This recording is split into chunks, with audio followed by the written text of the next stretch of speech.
Hey everyone, so today I want to do a quick wealth transfer vision update. The Lord's been giving me a lot of revelation on the vision that I had earlier this year.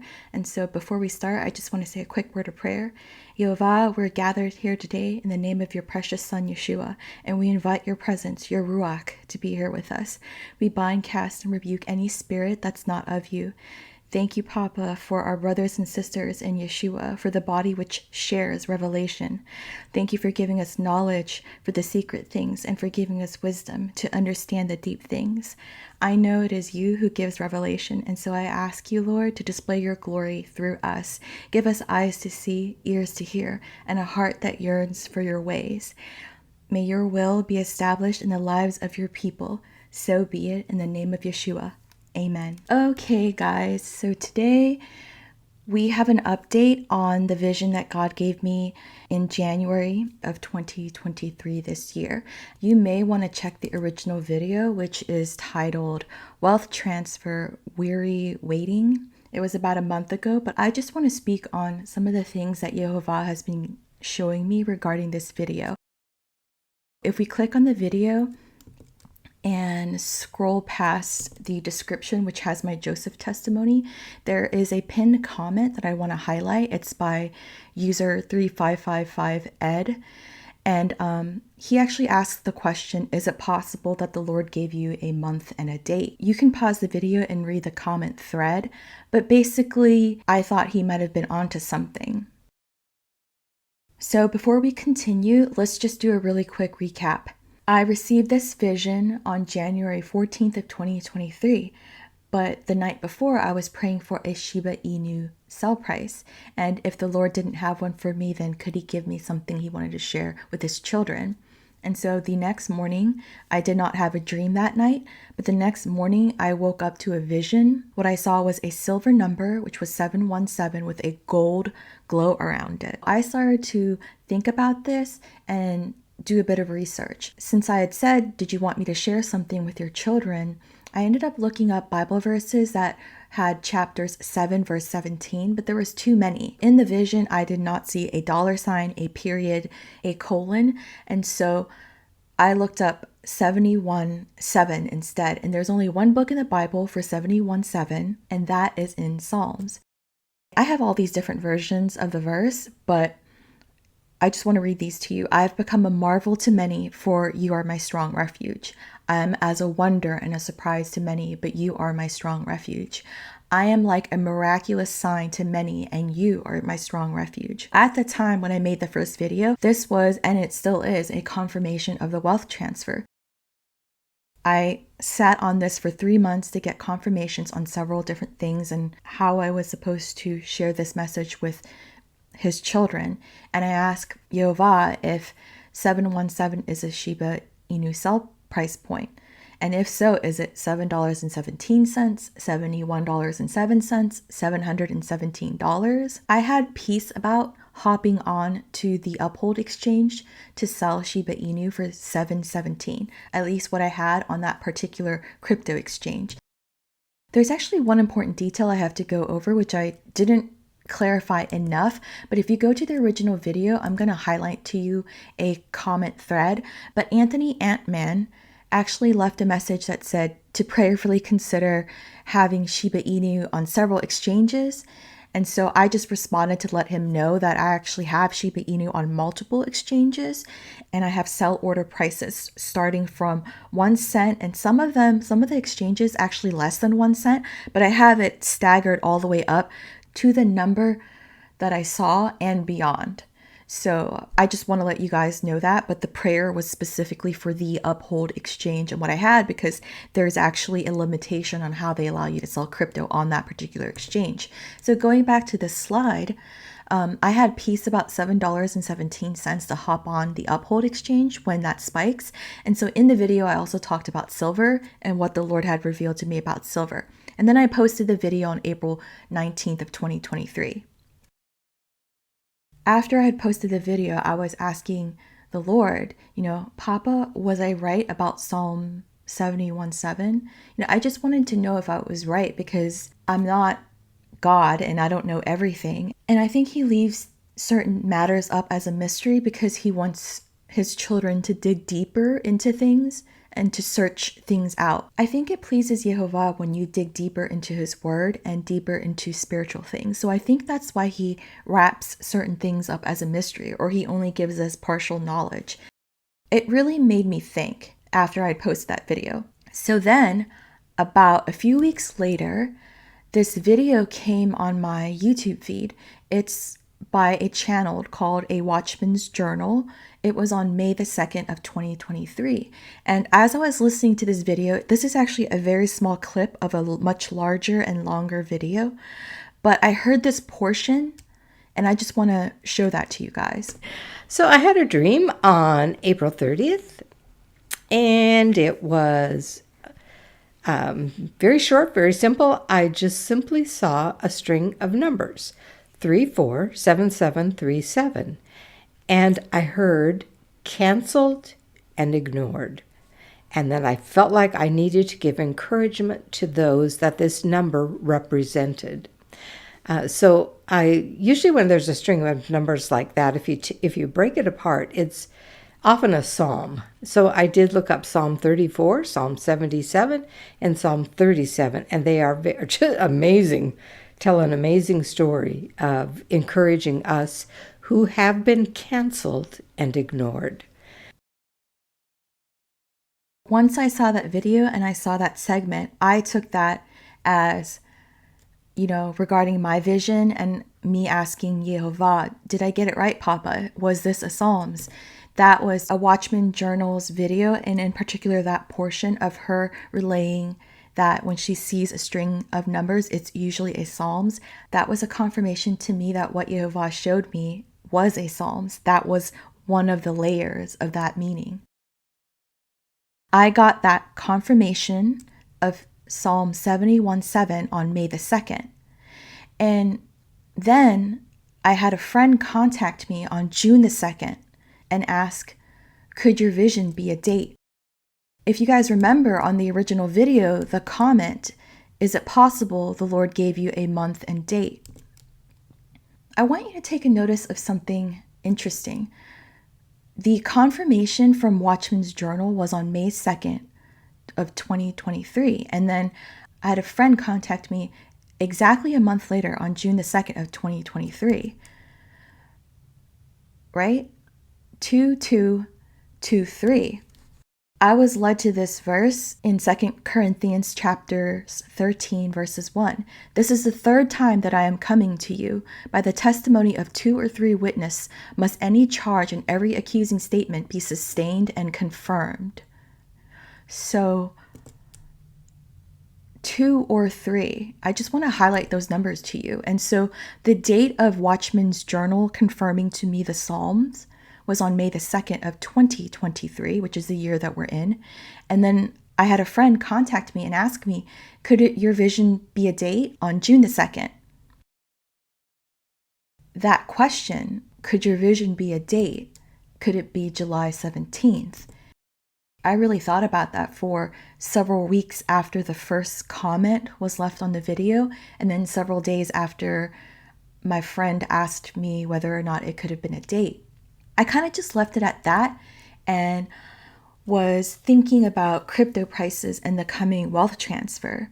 And while I was thinking about crypto prices, I was also watching videos on YouTube about different cryptos and things like that. And I mentioned in the original video that I had a holding of some Terra Luna, and I also saw some Terra Luna videos, but then it got me thinking about Terra Luna and what it is, right? It's in the shape of a moon. And so I just started thinking about how Terra Luna is the moon. The moon. And I just kept thinking about that, thinking about the crypto Terra Luna and thinking about the moon and thinking about whether or not this could be a date. Could it be July 17th? And so I ended up getting a lunar calendar application on my phone to see what the moon would be on that date. And so this is a screenshot of my phone, and I'm going to show you guys a zoomed in version of this. But I want you to take a note. On July 17th of this year, in 2023, the moon is completely black. And so I wanted to know what that was. And so I went to this website called Calendar. I'll go ahead and link all of the references that I'm using in the description box below. But I went to this website and scrolled down to July of 2023 of this month, and I looked at the 17th, and the 17th is a new moon, which is why it's completely black. That really made me think about Judaism and how many of the Jewish holidays are circled around a lunar calendar as opposed to a solar one. What I know about Judaism is that during Shabbat, right, at the synagogue, they would have a Torah reading.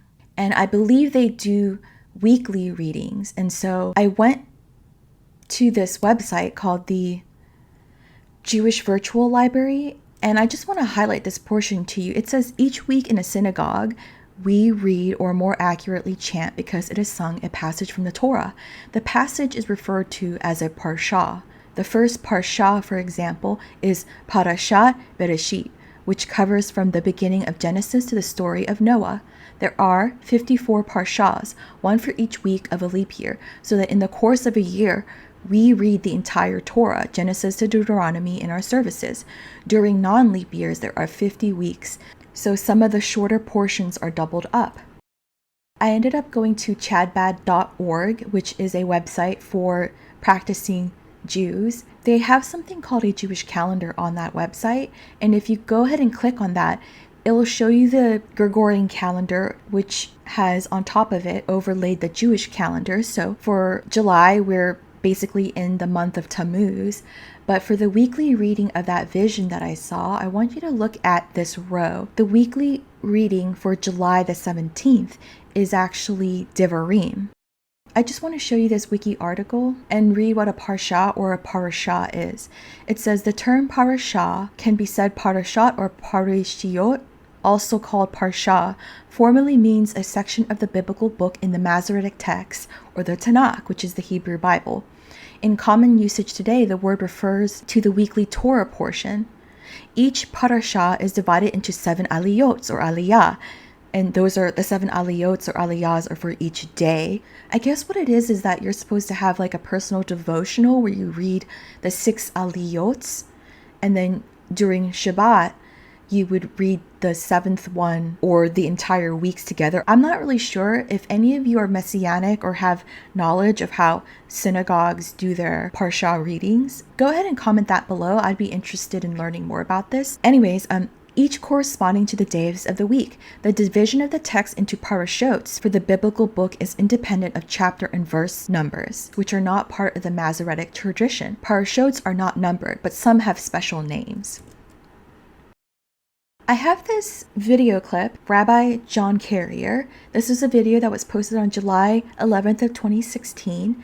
He is a rabbi that explains to you what a parsha is. You can see the full video in the description below, but I just have a small clip or a segment of it, which I want to show you guys. Greetings, Seeker. Today's nice Jewish word is parsha, or parashah. What's a parsha? A parsha is one of the 54 subdivisions of the Torah.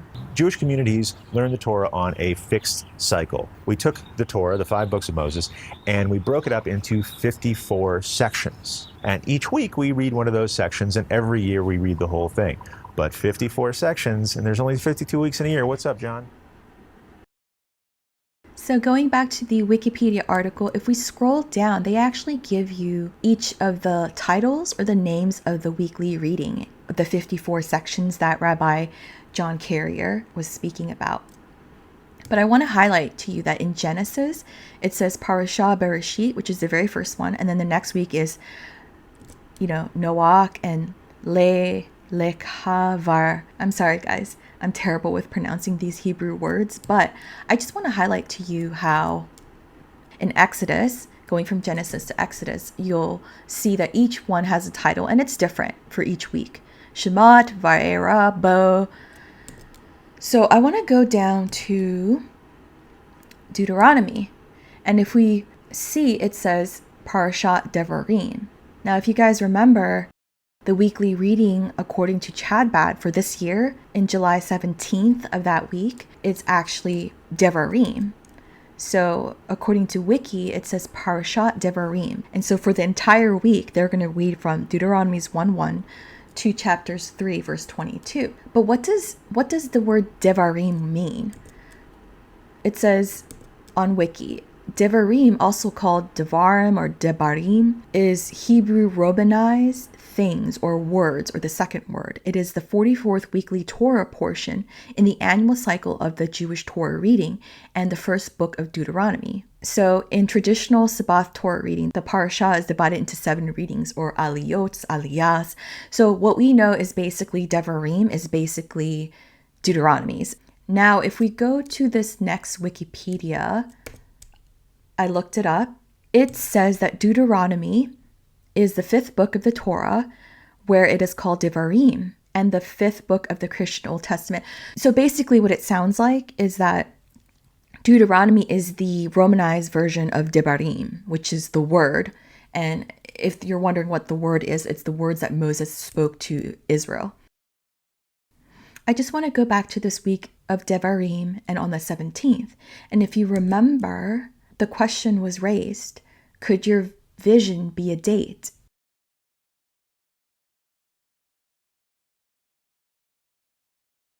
Based on my research, if we click on the reading for that date of July 17th of this year, what we get is this description of what you're supposed to read that day, what the parashat is for that day, or the Torah reading for that day is.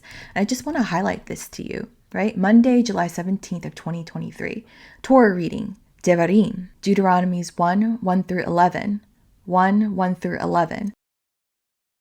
Starting from 2018 until onwards, I started to see repeated numbers on clocks everywhere. And I actually have a commenter who posted about this, but I think some of you guys might be shadow banned from YouTube because I can't see the comments you post until I log off of the account and then refresh the page. I saw these repeating numbers so often from 2018 onward that I started to keep a journal about them. I would take screenshots on my phone and I would write them down. It was happening so frequently, especially around 2018 and 2019.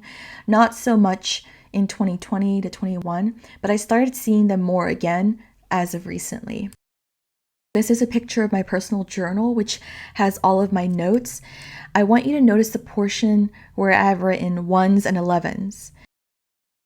So the Torah reading for the date of my vision of 7/17, July 17th, is Deuteronomy's 1 through 11. When I saw this, guys, when I saw this on the website, I started to think about the importance of this date. Before I continue, I want to segue a little bit and just talk about this wonderful book that I got by Brewer Ministries. That's the website address. If you guys want to go visit that, I'll also have it in the description box below.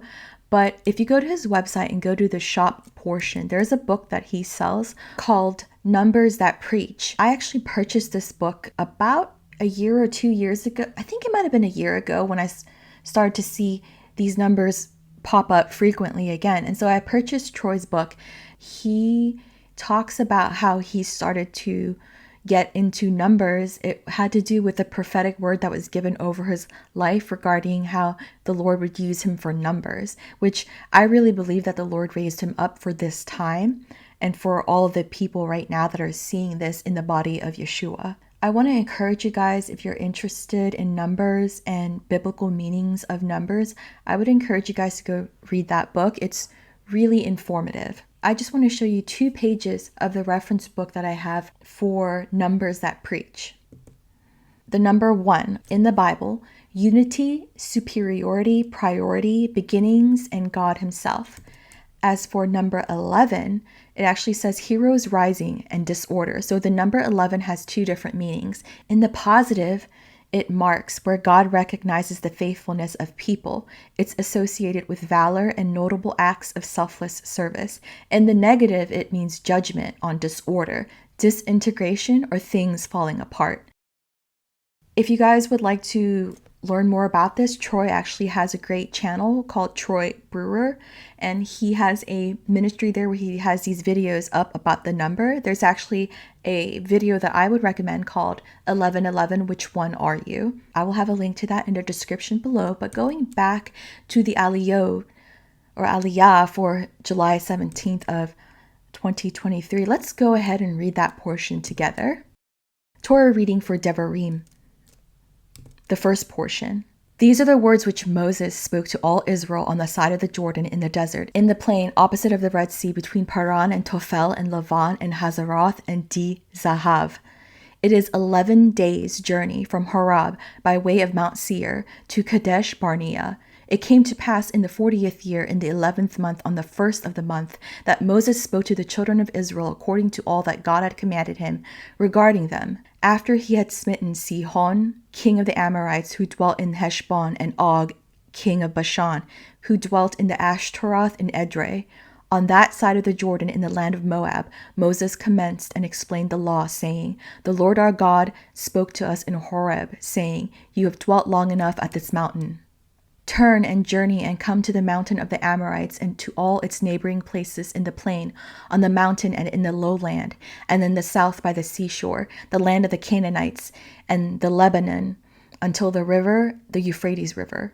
See, I have set the land before you. Come and possess the land which the Lord swore to your forefathers, to Abraham, to Isaac, and to Jacob, to give them and their descendants after them. And I said to you at that time, saying, I cannot carry you alone. The Lord your God has multiplied you, and behold, you are today as the stars of the heavens in abundance. May the Lord God of your forefathers add to you 1,000-fold as many as you are, and may he bless you as he spoke concerning you. I found this really great video by Bim Bam. It was published on July 20th of 2009, and he does a quick overview of the Parashah Devarim. So I want to play that video for you. It takes 11 days, the Torah tells us, to get from Mount Sinai to Kadesh Barnea, the Israelite campsite at the edge of the Promised Land. But instead of a week and a half, it has taken the Israelites nearly 40 years. That's some detour. So it's reasonable to wonder about two things. How did we get here? And what took so long? Moses has some explaining to do. It's been thousands of years and 4 books of Torah, but we've arrived. We're on the verge. We're standing on the threshold of God's promise. Except nobody knows it. Other than Moses, Joshua, and Caleb, none of the Israelites who left Egypt are still alive. It's a brand new generation. A generation with no memory of going down to Egypt, no memory of slavery, no memory of the Exodus, no memory of receiving the Torah at Sinai. This generation has no memory of anything other than wandering in the desert. And about that, they probably have some questions. The book of Devarim is mostly one long answer to those questions. First up is a history lesson. So it's an 11-day journey that really doesn't bother anyone and gets straight to the destination, or what we'll call the scenic route. 39 years, 11 months, 1 day, and lots of people in the way. And Devarim invites us to review our relationship to history. In Devarim, the story of the children of Israel begins not with something that happened to us, but something we did. We got up on our own 2 feet, or rather on our 1.2 million feet, give or take. We left Mount Sinai. We began our journey as a people with Torah. To be sure, the first time the Israelites got to the border of the Promised Land, it didn't go so well. After some fearful reports from their advance scouts, the people refused to walk another inch. And it took a few years to get back, but here we are again, at the edge, on the verge, at the threshold. So going back to my personal notes, I just want you guys to take a look at that, what the Lord had been revealing to me about these numbers over the years. 11:11, serious, appointed times, creation, the final hour, transition. That vision that I saw of the silver numbers with gold around it, 717, July 17th, the Torah reading being Deuteronomy 1 through 11, mind blown. I want to show you guys this prophetic word by Clement. Now, he gave this a long time ago. He's no longer with us, and I know a lot of people have probably seen it, but I want to show this clip that I've made of his prophecy regarding seasons and appointed times, especially in regards to that number, the reading, the Parashat Devarim of 1 through 11, or 11:11, or 1:11. Summer reaches to spring, and to fall. I will be the mediator, says summer. I will uncover.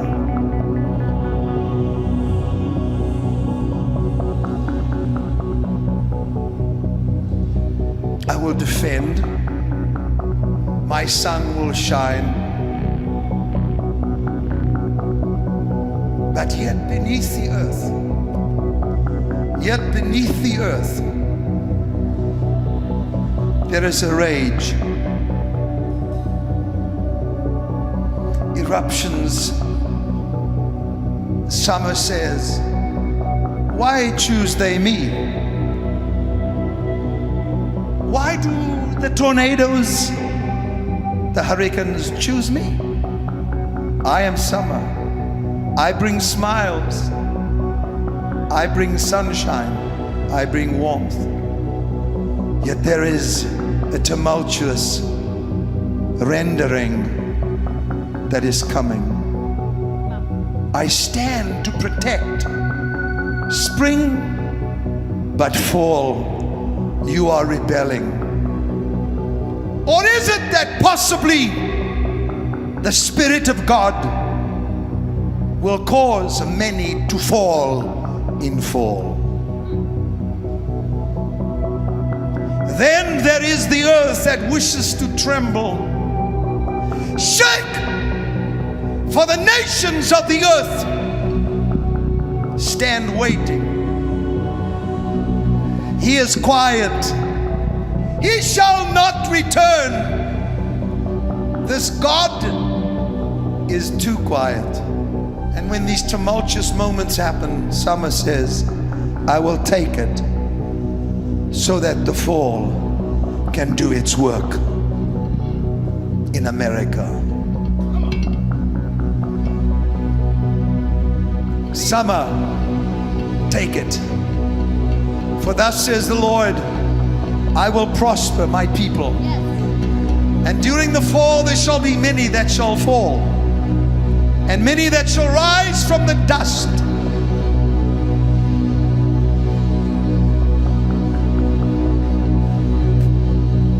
The earth is standing prepared. I shall take it, for the summer shall bring forth much in the temperatures. Strange July,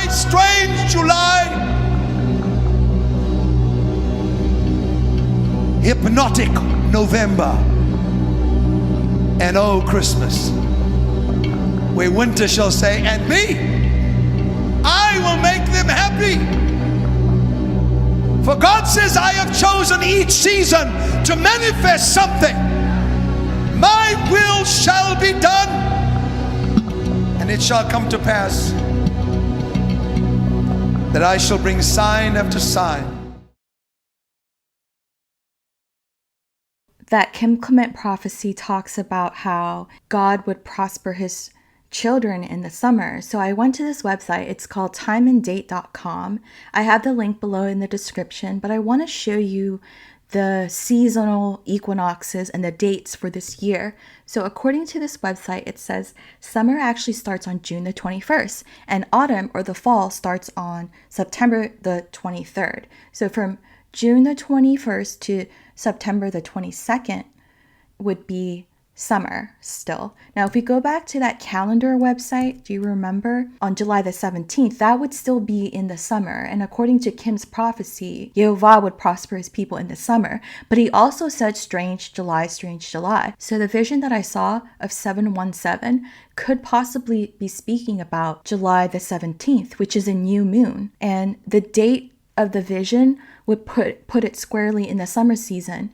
And as far as the wealth transfer is concerned, I think July is a really interesting month because in the month of July, at least in the United States, all publicly traded companies have to give their earnings reports every quarter. I want to show this article to you guys from Forbes Advisor. So I want to read this title, Earnings Report. What do quarterly earnings tell you? If we scroll down to why do earnings reports matter? Private companies have it easy. They aren't required to disclose any financial information to the general public, but public companies are required to provide their shareholders, financial analysts, and broader public with a complete picture of how the business is doing each quarter. I want to highlight this section for you. These are the 4 quarters in which all publicly traded companies have to report their earnings. So the first quarter ended in March. The second quarter is going to end in June. Going back to the vision that I had, I believe that the vision the Lord gave me is a layered meaning. I know that it is Psalms 71:7, and I know that it's talking about silver and gold. And the night before, I was asking about crypto. So I believe it might be even talking about crypto. I don't even know for sure. These are just things that I have to search out for revelation and understanding and wisdom on how to do this. July 17th of 2023. It might be a date of transition, an appointed time. Something could happen on that day, but I actually think it's more just a marker of a shift in time. It could be the start of something or the end of something. The vision, 717, July 17th, 2023. The Parashah Devarim, right? Deuteronomy's 1 through 11. So there's that repeating number of 1 and 11s of transition. And if we just highlight this portion, it says only 11 days journey from Horeb by the way of Mount Seir to Kadesh Barnea on Canaan's border. Yet Israel took 40 years to get beyond it. And in the 40th year, on the first day of the 11th month. That is my presentation for you guys. Psalms 71:7. I have become a marvel to many, for you are my strong refuge. And I also want you guys to circle the date on your calendars, July 17th, 2023. It could be the start of something new for God's children. It is the date of a new moon. The Parashat Devarim is going to be read on that day. And Kim Clement said, strange July, so maybe something's going to happen. I hope this presentation blesses you guys. Thank you. Bye.